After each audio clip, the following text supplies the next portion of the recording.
Hello Riders, क्या हाल है आप सभी के। लेकर आ चुका हूँ मैं आप लोगों के लिए एक और कंपैरिजन वीडियो। इस वीडियो में हम लोग बात करने वाले हैं रॉयल एनफील्ड बुलेट 350 और बजाज पल्सर NS 400Z के बारे में। इस वीडियो में हम लोग ये देखेंगे कि इन दोनों में से कौन सी बाइक आपकी नीड के हिसाब से ज़्यादा बेहतर है। अगर आप इन फ्यूचर इन दोनों में से किसी भी बाइक को परचेज़ करना चाहते हैं तो ये वीडियो आपके लिए है। सबसे पहले शुरुआत करते हैं इस कंपैरिजन की इन दोनों ही बाइक के लुक्स को लेकर। दोनों ही बाइक आपको बेहतरीन लुक के साथ में मिलने वाली है। दोनों ही बाइक का जो डिज़ाइन है वो आउटस्टैंडिंग है। अगर हम लोग बात करते हैं बुलेट 350 की तो यहाँ आपको एकदम क्लासिक मशीन नज़र आने वाली है। बाइक का जो डिज़ाइन है वो आपको रेट्रो दिखाई देगा एंड साथ ही इस बाइक का जो लुक है वो काफ़ी ज़्यादा हैवी भी है एंड इस बाइक का जो रोड प्रेजेंस है वो ज़बरदस्त है। वहीं अगर हम लोग बात करते हैं बजाज पल्सर NS 400Z के बारे में तो यहाँ आपको एक मॉडर्न लुकिंग बाइक नज़र आने वाली है। इस बाइक का डिज़ाइन आपको काफ़ी ज़्यादा ग्रेसफुल दिखाई देगा एंड बाइक आपको मस्कुलाइन एंड अग्रेसिव लुक के साथ में मिलने वाली है। ये बाइक आपको प्रॉपर नेकेड स्पोर्ट बाइक वाली फील देने वाली है। दोनों ही बाइक अपनी फील्ड के अंदर ज़बरदस्त लुक के साथ में दिखाई देती हैं। आपको लुक वाइज इन दोनों में से कौन सी बाइक ज़्यादा अच्छी लगती है आप कमेंट सेक्शन में बता सकते हैं। अब बात करते हैं इन दोनों ही बाइक के इंजन को लेकर। पल्सर में आपको दिखाई देगा 373 सीसी का single cylinder liquid cooled engine जो कि प्रोड्यूस करता है 40 PS की power eight 8800 RPM and 35 Nm का टॉर्क एट 6500 RPM। ये इंजन आपको 6 स्पीड गियर बॉक्स के साथ में मिलने वाला है एंड आपको यहाँ पर slipper clutch and ride by wire throttle भी दिखाई देगा। वहीं बुलेट में आपको दिखाई देगा 349 सीसी का single cylinder air cooled engine जो कि प्रोड्यूस करता है 20.2 bhp की power eight 6100 RPM and 27 Nm का टॉर्क एट 4000 RPM। ये इंजन आपको 5 स्पीड गियर बॉक्स के साथ में नज़र आने वाला है। अगर आप पावर फिगर की तरफ ध्यान देंगे तो दोनों ही बाइक के बीच में डिफरेंस है।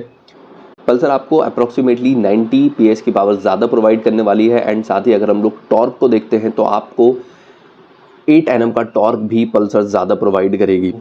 अगर आप इन दोनों ही बाइक को टेस्ट राइड करते हैं तो पल्सर आपको ज़्यादा पिकअप प्रोवाइड करने वाली है एंड जो टॉप स्पीड है वो भी आपको पल्सर की ही ज़्यादा दिखाई देगी।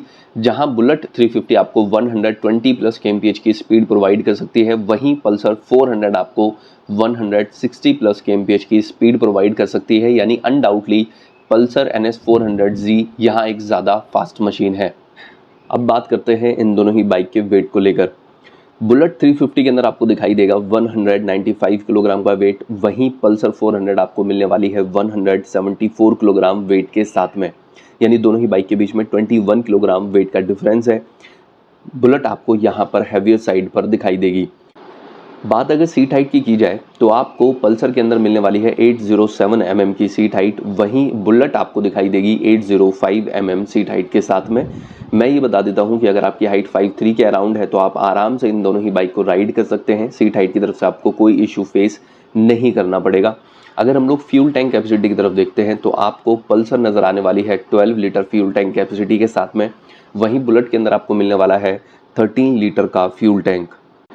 साथ ही अगर माइलेज की तरफ नज़र डाली जाए तो आपको बुलेट प्रोवाइड करने वाली है अप्रॉक्सीमेटली 37 kmpl का माइलेज, वहीं आपको पल्सर प्रोवाइड करेगी अप्रॉक्सीमेटली 27 kmpl का माइलेज। यानी माइलेज के फील्ड में यहाँ क्लियरली बुलेट एक ज़्यादा बेहतर मशीन आपको दिखाई देगी। अगर हम लोग देखते हैं ग्राउंड क्लियरेंस की तरफ तो आपको बुलेट के अंदर मिलने वाला है 170 mm का ग्राउंड क्लियरेंस, वहीं पल्सर आपको दिखाई देगी 168 mm ग्राउंड क्लियरेंस के साथ में। इंडियन रोड कंडीशन के हिसाब से देखा जाए तो आपको दोनों ही बाइक का जो ग्राउंड क्लियरेंस वो डिसेंट दिखाई देगा। अगर आप इन दोनों ही बाइक को ख़राब रोड कंडीशन में भी राइड करते हैं तो ये दोनों ही बाइक नीचे हिट होकर स्क्रैच होकर आपको बिल्कुल भी परेशान नहीं करने वाली है। अब बात करते हैं इन दोनों ही बाइक के सस्पेंशन सेटअप को लेकर। पल्सर 400 में आपको फ्रंट में दिखाई देगा 43 mm upside down fork and rear में आपको दिखाई देगा मोनो शॉक सस्पेंशन, वहीं बुलेट 350 में आपको फ्रंट में मिलने वाला है simple telescopic 41 mm fork and rear में आपको दिखाई देगा ट्विन शॉक एब्जॉर्बर। यहाँ अगर हम लोग सस्पेंशन की फील को लेकर बात करें, सस्पेंशन की परफॉर्मेंस को लेकर अगर बात की जाए तो आपको दोनों ही बाइक सॉफ्टवेयर सस्पेंशन सेटअप के साथ में मिलने वाली है। यानी कि अगर आप इन दोनों ही बाइक को ख़राब रोड कंडीशन में राइड करते हैं तो ये दोनों ही बाइक जर्क को, पोटोल्स वगैरह को काफ़ी अच्छी तरीके से एब्जॉर्ब करते हुए दिखाई देंगी। यानी कि राइड करते हुए जो झटके हैं उन्हें आपको अपनी बॉडी के ऊपर फील नहीं करना पड़ेगा। लेकिन यहाँ ओवरऑल अगर सस्पेंशन के मामले में किसी एक बाइक को चूज़ करना हो तो आपको बुलेट ज़्यादा बेहतर सस्पेंशन सेटअप के साथ में यहाँ मिलने वाली है। अब बात करते हैं इन दोनों ही बाइक के ब्रेकिंग सेटअप को लेकर। दोनों ही बाइक आपको डुअल चैनल एबीएस के साथ में दिखाई देंगी। बुलेट 350 के अंदर आपको सिंगल चैनल एबीएस का ऑप्शन भी दिखाई देगा, जहां आपको रियर में 153 mm का ड्रम ब्रेक मिलने वाला है। बात अगर ब्रेक साइज को लेकर की जाए तो आपको बुलेट 350 में फ्रंट में मिलने वाला है 300 mm का डिस्क ब्रेक एंड रियर में आपको दिखाई देगा 270 mm का डिस्क ब्रेक। वहीं पल्सर 400 में आपको फ्रंट में मिलने वाला है 320 mm का डिस्क ब्रेक एंड रियर में आपको दिखाई देगा 230 mm का डिस्क ब्रेक। ये दोनों ही बाइक आपको ब्रेक की तरफ से ठीक ठाक कॉन्फिडेंस प्रोवाइड करेंगी। अब बात करते हैं इन दोनों ही बाइक के टायर साइजेस को लेकर। पल्सर 400 में आपको फ्रंट में दिखाई देगा 110/70 का 17 इंच का टायर एंड रियर में आपको मिलने वाला है 140/70 का 17 इंच का टायर।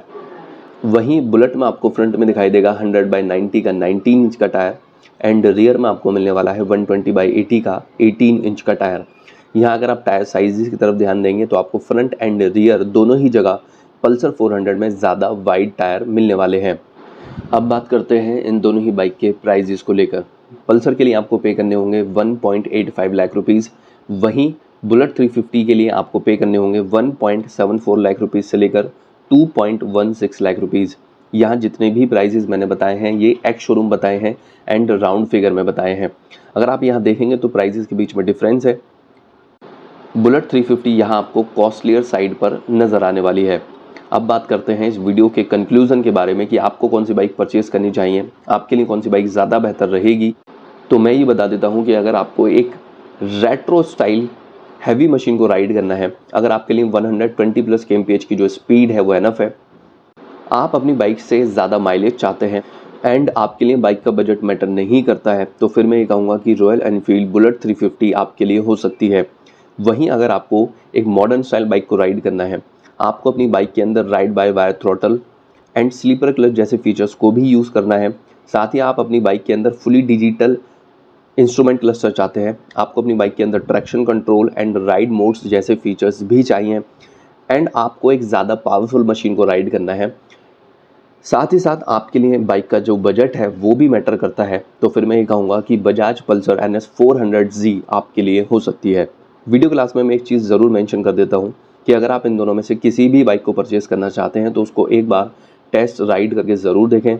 साथ ही अगर आप NS 400Z या फिर बुलेट 350 का दूसरी बाइक के साथ में कंपैरिजन देखना चाहते हैं तो आपको इसी चैनल के ऊपर वो वीडियोस दिखाई दे जाएंगे। हो सका तो मैं आई बटन के अंदर लिंक प्रोवाइड कर दूंगा, आप वहां जाकर वीडियोस को चेकआउट कर सकते हैं। अब वीडियो क्लास में आप ये बता सकते हैं कि इन दोनों ही बाइक में से कौन सी बाइक आपकी फर्स्ट चॉइस रहने वाली है।